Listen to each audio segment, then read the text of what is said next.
Warning, this video contains team selection and captain choices which some viewers may find offensive. Hey guys, and welcome back to FPL TV. Before looking towards double game week 36, let's first see how my team performed in game week 35. After what was a quite sensational game week back in game week 34, game week 35, it's fair to say, was quite the opposite. A game week to forget for many FPL managers, I think. Just 3 returns from my entire side last week, 2 of which came from my Liverpool double up of Trent and Salah, who between them with 17 points scored exactly half of my entire game week score. Trent has now returned in every game since buying him back in game week 32, certainly one of my better transfer moves this season. Elsewhere, nothing much to report really, well, nothing positive to report anyway, with blanks from Rashford, Saka, Solanke and Tyrone Mings.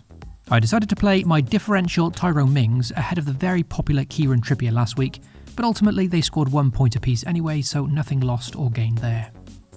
As for Solanke, well, I actually really fancied Bournemouth to beat Chelsea there, and had there been news of Erling Haaland getting benched before the deadline, I was also very tempted to put the armband on him for this one. He was denied what looked to be a very good shout for a penalty in that game, but alas, it wasn't to be. Ultimately, there was indeed confirmation of Haaland starting before the deadline, so I opted against that punt, and Haaland too blanked anyway, so again, no difference here regardless. I guess the most significant part of my game week was my Brighton triple up facing Everton at home, and I mentioned in my last video that I was feeling pretty good about the defensive double up for this one, with what I thought looked to be a very good chance of a clean sheet. Well, it's fair to say I did not see that result coming, with the Toffees impressively putting 5 goals past the Seagulls, and to make things worse, last game week's heroes Estupinian and Steele ended this week with -2 points between them, Steele frustratingly scoring an own goal. I made 1 free transfer last week, agonising over which Newcastle forward to bring in between Isaac or Callum Wilson, in preparation for their double game week in 36. In the end, I opted for Callum Wilson, who to my delight did indeed start the game, but ultimately, like many decisions last week, it was once again pretty meaningless. Isaac 2 blanking as well as Wilson, so no difference between that 50-50 anyway. That's now a total of 3 game weeks that I've owned Callum Wilson for this season, and typically blanks in all 3. Pretends to be shocked. So, for game week 35, following what was by some distance the best game week of my FPL season in 34, with a game week rank of 46,000, ironically, game week 35 was then statistically my worst game week of the season, with a game week rank of 7.9 million. What a contrast. The good thing here though is that despite it being my worst game week on paper, it was a pretty nothing game week for a large majority of the game really. So even though I only scored an underwhelming 34 points, my ranking only dropped 13,000 places. Very minimal movement, so at least it wasn't too much damage done. A very uneventful game week in summary, very much a game week to forget, but in the scheme of things not a disastrous result. I guess that's what they call a good game week to have a bad game week. Let's move on to double game week 36 now, check out my potential transfer plans as well as my potential team lineup. Now, despite not making any transfer moves yet, my transfer plan has been pretty much locked in since last week really. In my previous video, not only did I talk about which Newcastle forward to bring in, I also mentioned just how keen I was to own both of them come game week 36 anyway, doubling up on their forward line for this double game week. With me then in the end buying Callum Wilson last week, it's therefore his teammate Alexander Isak who will almost certainly come into my side this week for 1 free transfer, with regretfully Dominic Solanke making way. It's not that Solanke has done anything wrong here, it's simply just a case of chasing the double really. A pretty straightforward move for me, I think. Now of course I'm fully aware that neither Isaac nor Wilson are guaranteed to start both games of their double here. In reality they probably share a start each. However, regardless, I'm still excited to double up on the pair and cover my bases. Many will be undecided on which of the pair to bring in this week, whilst I'm in a position to get both and save myself the headache.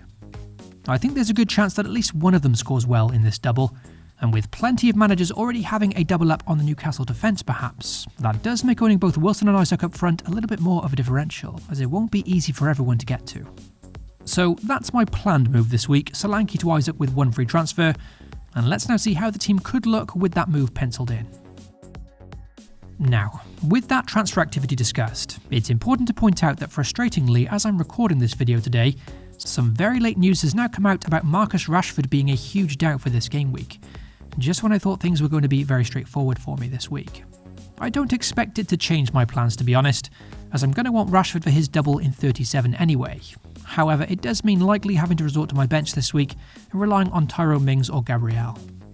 I mean, given this news, I could hypothetically keep Solanke now, and instead now opt for a second Newcastle defender, with Fabian Schär coming in for Tyrone Mings perhaps.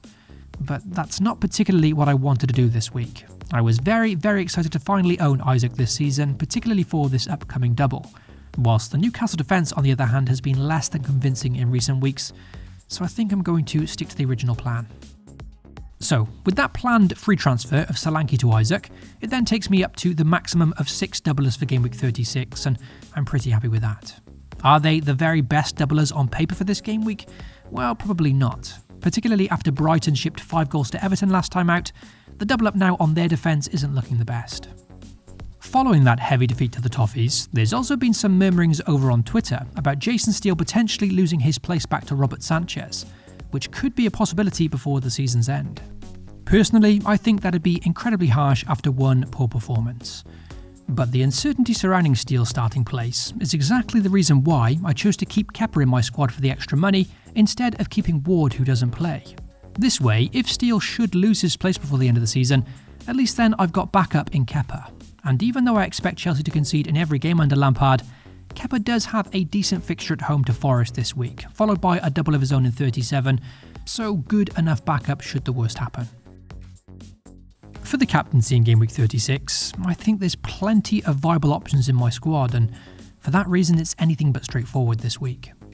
With it being a double game week, of course it's most likely I'll hand the armband to one of my Newcastle or Brighton players.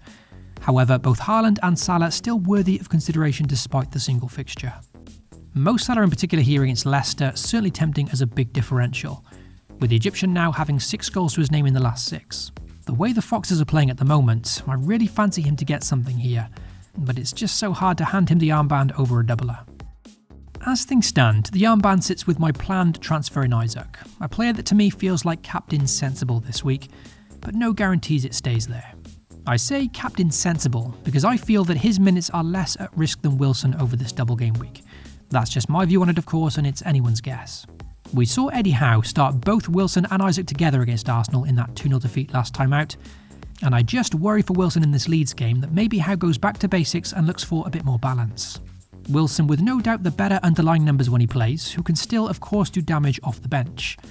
However, for me to go through with captaining Wilson, I think I'm going to need some kind of suggestion or early team news before the deadline that says he starts, otherwise I'm not sure I can take that risk. Now, due to this uncertainty of minutes between Isak and Wilson, something that many an FPL manager will be stressing over this game week, for this reason I have strongly considered captaining Matoma instead, who I think due to his current form and difficult fixtures will be heavily overlooked this week. Brighton's 2 fixtures on paper are very difficult, away in both games to Arsenal and Newcastle, both teams who are very strong at home. However, on the other hand, I do feel these are the games that can better suit Brighton and Matoma. I expect them to both be more open, attacking games with more space in behind, and therefore a better chance for Matoma to flourish.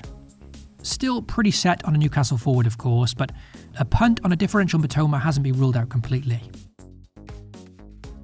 So that's everything regarding my team for Game Week 36.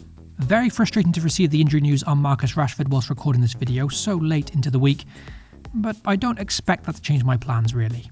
For captaincy I'm currently leaning towards Isak, but any hints before the deadline of Wilson starting against Leeds and that may make me shift to him. Matoma an outside shout for captaincy who I expect may get overlooked. Good luck to you all for the upcoming game week, FPL responsibly and I'll catch you all very soon.